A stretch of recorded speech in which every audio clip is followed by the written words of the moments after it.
l'agent Sovimo vous présente les clés de l'immobilier. Visez haut, visez beau, visez Sovimo.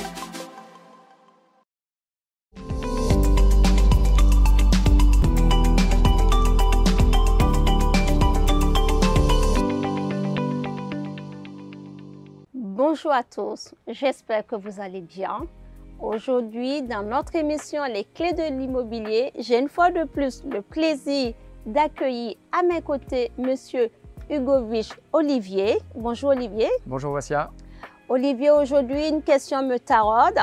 Et vous qui êtes notre expert en courtage, j'aimerais avoir votre avis. Avec les taux élevés actuellement, est-il toujours intéressant d'investir? Alors Wassia, c'est une excellente question, effectivement, que beaucoup de gens ont pu se poser ces derniers mois avec l'envolée des taux des crédits immobiliers. Je dirais que la réponse est oui. Alors il y a plusieurs raisons que je détaillerai par la suite, mais effectivement, ça reste extrêmement intéressant. Ce qu'il faut juste comprendre, c'est pourquoi cette flambée des taux. Et après, on répondra à la question, c'est de se dire déjà, l'inflation qu'on a connue, qui est galopante depuis des mois, a amené les différentes banques centrales des différentes zones de par le monde, que ce soit la zone euro chez nous, la BCE ou la Réserve fédérale aux États-Unis, a mené une politique monétaire beaucoup plus restrictive pour essayer d'endiguer cette inflation et de freiner les prix, comme on le voit aussi au niveau de l'envolée des prix de l'immobilier. Tout à fait, oui. Malheureusement, cette politique monétaire, cette hausse des taux des banques centrales n'a pas encore eu l'effet escompté, et donc on a toujours une inflation qui est élevée, et donc on a depuis début 2022 des taux qui sont passés de 1% à plus de 4% aujourd'hui, et c'est pas fini.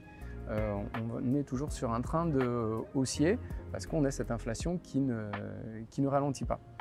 Donc effectivement, face à ça, on peut se dire finalement, est-ce que ça vaut le coup encore d'emprunter, d'acheter, parce que avec des crédits à 4-5% et plus, est-ce que c'est finalement rentable? Alors, la première réponse, la première raison à cela, c'est oui, tout à fait. C'est que lorsque vous empruntez et que vous remboursez un crédit, vous remboursez quand même une part non négligeable de capital dans votre emprunt. Oui.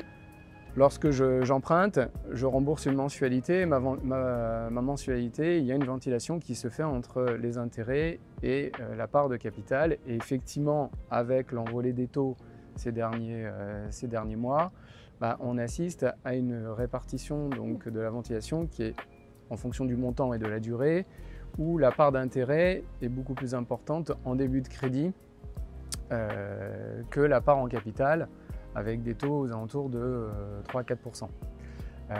Cependant, aujourd'hui, si je prends un exemple, si j'emprunte 200 000 euros sur 20 ans à 4%, effectivement, ma première année, sur ma mensualité de 1 200 euros à peu près, je vais rembourser à peu près en moyenne 555 euros de capital et 657 euros d'intérêt sur ma première année de mensualité.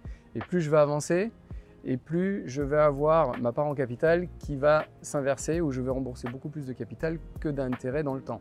Ce qui veut dire que lorsqu'on se projette sur plusieurs années, par exemple dans 7 ans, c'est à peu près la durée moyenne de détention d'un bien immobilier, en tout cas pour une résidence principale, j'aurai remboursé un peu plus de 52 000 euros. Et au moment de la revente, ces 52 000 euros, c'est du capital que je vais pouvoir récupérer. Alors que si je reste locataire aujourd'hui pour le même montant de loyer, donc un loyer de 1 200 euros, sur 7 ans, en fait, j'aurai payé à fond perdu plus de 102 000 euros. Donc, on voit déjà que dans un premier temps, même avec des taux à 4%, 4,5%, peu importe, ça reste intéressant. Ça, c'est la première raison. La deuxième, lorsque vous souscrivez un emprunt, et ça, c'est bien la chance que nous avons en France, oui, c'est que 99% des emprunts sont faits à taux fixe. Donc, vos mensualités sont constantes du premier mois au dernier mois. D'accord ? Lorsque je suis locataire, mon loyer est susceptible d'être revalorisé chaque année. Chaque année, effectivement, selon un indice. Et ce qui fait que d'une année sur l'autre, je peux voir le montant de mon loyer, mes 1 200 € passer à 1 240, 1 260 Tout à fait, oui. au fil du temps. Alors que ma mensualité, elle est constante. Elle ne bougera pas du début jusqu'à la fin du crédit.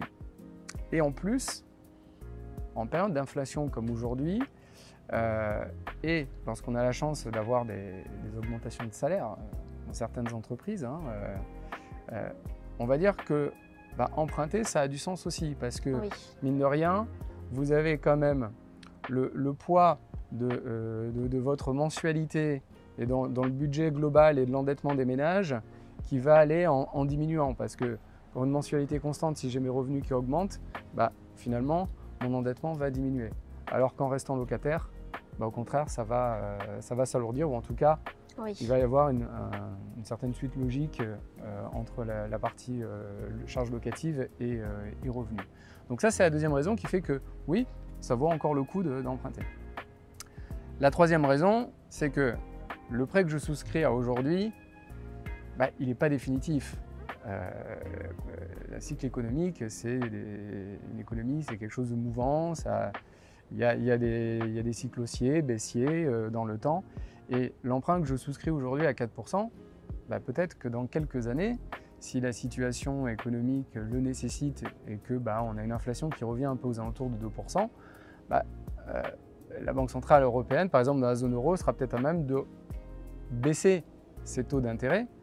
Et donc, si on a des taux d'intérêt qui reviennent aujourd'hui, qui reviennent à l'avenir plutôt sur des bases de 2,5%, on peut considérer que tous les crédits qu'on a fait en 2023, à plus de 3,5%, pourront être renégociés. Et donc du coup, ça permettra de faire baisser à nouveau le coût de la charge d'emprunt. Donc c'est quelque chose qui n'est pas figé dans le temps. Oui, mais est-ce que vous pensez que c'est une éventualité que ça arrive quand on voit au jour d'aujourd'hui la lancée sur laquelle nous sommes? Alors, bien malin celui qui peut prévoir quand ça va arriver. Ça, on ne peut pas le prévoir, mais potentiellement, ce n'est pas impossible. À partir du moment où, effectivement, si on a un niveau d'inflation qui revient à des niveaux qui correspondent aux standards et aux objectifs de la Banque centrale européenne, et qu'elle voit que le niveau de croissance n'est plus suffisant, elle n'aura pas le choix que de réutiliser la politique monétaire, mais cette fois-ci dans l'autre sens, et faire tourner un petit peu ce qu'on appelle la planche à billets, et donc faire baisser ses taux pour redonner du dynamisme à l'économie. Donc, pour l'instant, ça n'en prend pas le chemin. On est plutôt sur un cycle haussier avec des taux d'intérêt plutôt hauts pour quelques années. Maintenant, seul l'avenir nous le dira. Mais en tout cas, dans la vie d'un crédit, c'est une possibilité qui nous est offerte. Ce que je retiens, Olivier, de par votre expertise sur l'intérêt au jour d'aujourd'hui de continuer d'emprunter pour son achat, je dis génial, parce que finalement, de par tout ce que vous nous avez apporté, il est intéressant de ne pas partir sur de la location pure. Tout à fait. Et de vraiment investir, puisqu'en finalité, on a son capital qui se crée. Et puis surtout, c'est un moyen aussi de constituer un patrimoine en vue de la retraite, également, d'assurer des revenus complémentaires pour plus tard, puisqu'avec la durée de l'allongement du travail, et puis d'assurer une certaine forme en matière de dépendance aussi, d'avoir du capital pour plus tard. Donc oui, pour toutes ces raisons, il faut continuer et se donner les moyens d'essayer d'emprunter et d'investir. Je vous remercie, Olivier, de nous avoir bien détaillé ce sujet qui nous concerne tous. Je vous remercie de nous avoir suivis et de nous avoir écoutés. Nous vous souhaitons une excellente journée et à bientôt dans notre prochain épisode. Merci.